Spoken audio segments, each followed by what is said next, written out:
Hello there, welcome back to the channel. Today's episode of Nerd World Empire is back in the Dominion and the Dominion cruiser or Dominion warship.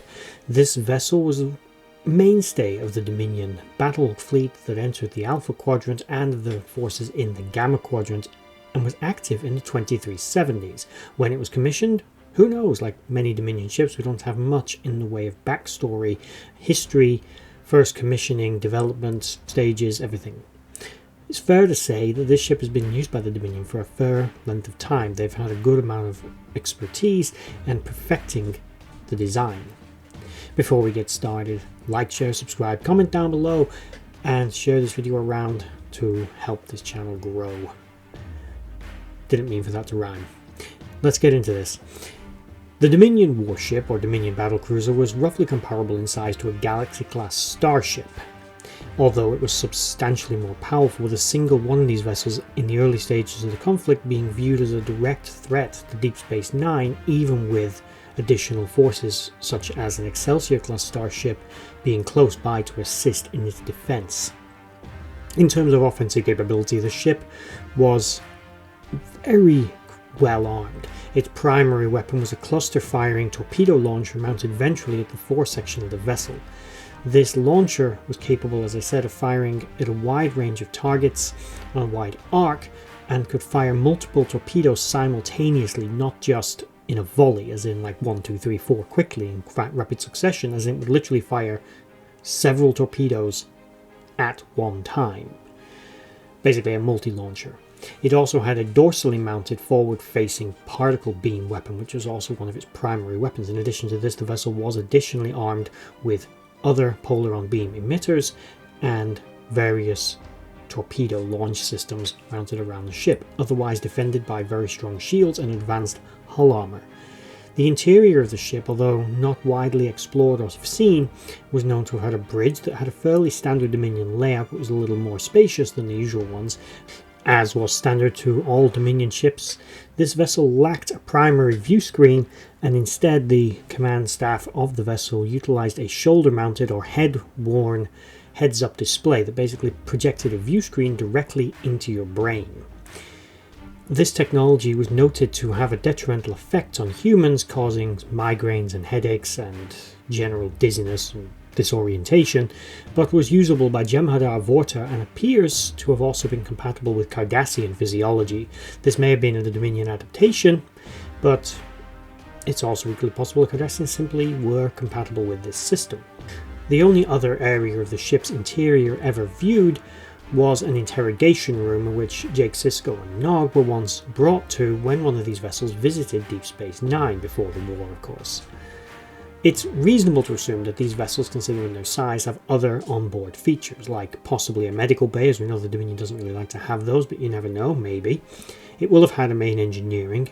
As for a support craft, as in a shuttle bay, my guess would be, and it is only a guess, is that this ship would most likely have support crafts such as shuttles, maybe fighters, but they were never demonstrated, and there was no obvious point on the ship where one could be, but one could easily be hidden under all the vessel's armor. These vessels were, like all Dominion ships, like all Jem'Hadar-built vessels, built purely for war, and with little other considerations. However, customized versions of them, slightly adapted, bigger, sort of more spacious rear sections, would be crewed more heavily with Vorta and on occasion used as a diplomatic craft. These were the closest thing to a true diplomatic vessel the Dominion had. The battleship was much larger, more heavily armed, more powerful ship, which was simply not built for it, and the attack vessels were not suited to such a mission. But these sort of smaller types of cruisers were a bit like the Klingon Vorchak class. By no means by Federation standards a comfortable ship, but certainly it could double when asked to do so. They were also equipped to work as a battle group command and control vessel, and a substantial number of these ships were brought into the Alpha Quadrant as part of the Dominion's first wave invasion that came through the Bajoran wormhole in 2373 and headed to Cardassia. One of these vessels is what Gul Dukat would command the battle fleet from in his attack on Deep Space Nine not long after the declaration of hostilities between these two powers. The things we can say for certain that we do know about this ship, aside from it being very powerful, it has strong shields. It's very heavily armed with probably Polaron beam weapon systems that could fire in both beam and pulse form.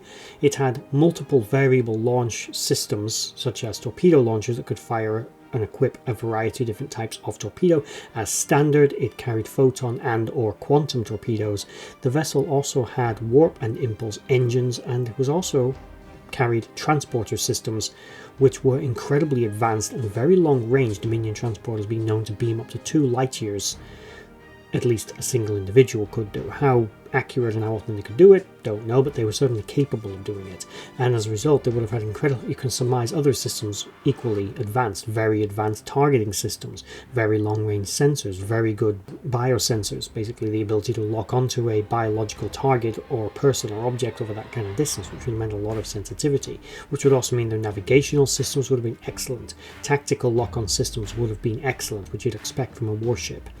The scientific capabilities of the ship and other secondary resources were probably less developed, but considering how advanced some Dominion technology was, it's reasonable again to conclude that the vessel, as a byproduct of its sheer technology, actually could have been equipped to at least passively perform these missions, which is why a vessel like this could perform as a diplomatic craft where needed. It was both a show of force and could handle itself on its own, but was also a little bit more capable of the diplomacy side that the Dominion sometimes liked to field.